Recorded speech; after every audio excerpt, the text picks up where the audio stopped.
Right, we've been bringing you content from the James Madison charity golf event throughout the day. The event is aiming to raise money for Noah's Ark Children's Hospice. So let's head back there now to our reporter, Michael Bridge. Yes, welcome back to the Centurion Club, a very wet Centurion Club, a very special day here for James Madison and a great cause as well. I'm delighted to say Teddy Sheringham joins us. Teddy, how's it been so far? It's not the best of days weather-wise, is it? All right, 3 holes. Yeah, rain's coming down. There's meant to be intermittent rain, but it don't look like it at the moment, does it? No, it's not great. In terms of your golf, though, is that great? Started all right. Yeah, I'm all right. Level par at the moment after 3, but long way to go, isn't there? Yeah, there is a long way to go. Let's just start on one of your former clubs and one of the clubs you love so much, Tottenham.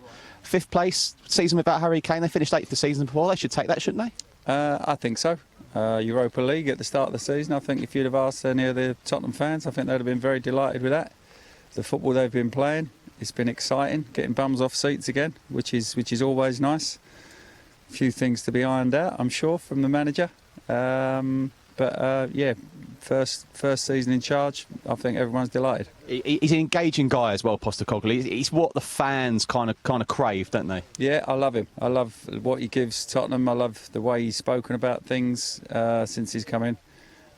Yeah, I'm delighted with him. I hope things to progress in the way they have done so far. And he also said to me and the others the other week, he knows the severity of the rivalry of Arsenal now, which you know full well about. Well, there was question marks from everyone at the time, and if you're not involved, you don't understand how it is. But if he knows now, then great. That's all part of North London football. Yeah, absolutely. Well, let's talk about another one of your former clubs. You did so well at Manchester United. That was a good performance on Saturday, wasn't it, to win that FA Cup? Fantastic. I said at the time before the game that Man City needed to be 80% and Man United needed to be 100% all over the pitch, individually and as a team, and I think they fully deserved it. It was a great performance. I was there, took my two kids, and they loved every minute of it, seeing Man United lift the trophy. Are they United fans? They are a bit of everyone, a little bit like myself. Whichever team I played for, I support. I still see you as Spurs, but that's me. I know, but there's certain days where I'm a bit of Man United and a bit of others as well. That's fair enough. I mean, in terms of Erik Ten Hag, the day after they talk about his future, which is, I suppose, given they finished 8th, but if they've just won the FA Cup, Ted, the year before they won the League Cup, does he deserve another season, do you think?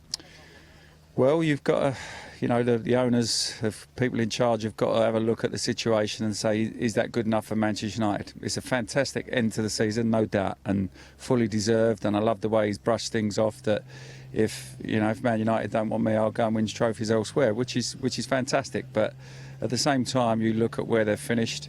I think it was 13 defeats during the season.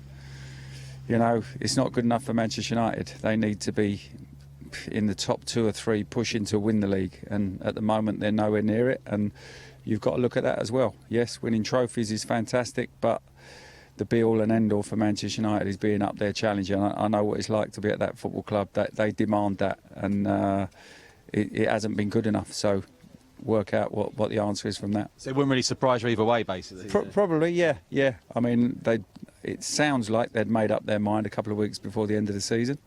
But now with the FA Cup being won, that might be on hold, that might be all changed, but we'll see. It's intriguing next year. You've got Pochettino leaving Chelsea, which just looked like things were going well there, and then he ends up leaving. No Jurgen Klopp next year.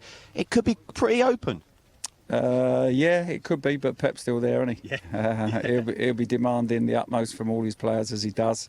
Gets the best out of every player that's put on the pitch, and they've got a fantastic squad as well, so it'll be tough to overturn them, but to get anywhere in and around them would be nice. Before I let you get back to the golf, the Euros, I know it's the World Cup, but I do love the Euros. Like it's always like strong teams, whoever, and obviously Euro 96, one of the most memorable. How much are you looking forward to in a few weeks? First and foremost, I think Gareth's doing a great job. I think we've got an unbelievable squad at the moment. We've got a chance of winning, so we go there with optimism. Excitement about going there and seeing our players on show, and you never know, we might come away winners. And it's frightening what England have got forward-wise now, and you see Jude Bellingham push forward from Carlo Ancelotti this year. That's worked so incredibly well, and he's got some serious options, hasn't he? Yeah, he has, yeah. Phil Foden, our player of the year, Declan Rice playing unbelievable for Arsenal, and Bellingham in all 3 of them in the middle of the park. It can only hold you in good stead, and Harry up front. you know, we got a chance. And with Harry, you know, everyone goes on about trophies. He can't have done any more, Teddy. Could he nearly scored 40 goals for Bayern? It's not his fault, is it? It's not his fault, but he's part of the team that wasn't good enough in their league as well, in the Bundesliga. So, you know, you're there to score goals, but you're there to be a team player as well, and you want to win things as a collective, not just winning golden boots. Finally, what would be one concern you might have with England? Would it be maybe the options at the back, left back in particular? Well, that's the only problem, isn't it? I think he's putting all his faith in Shaw being fit. But other than that, I think Gareth will work with a back four and he'll make them as a unit, as you should do. So as long as Shaw's fit, I think we should be okay.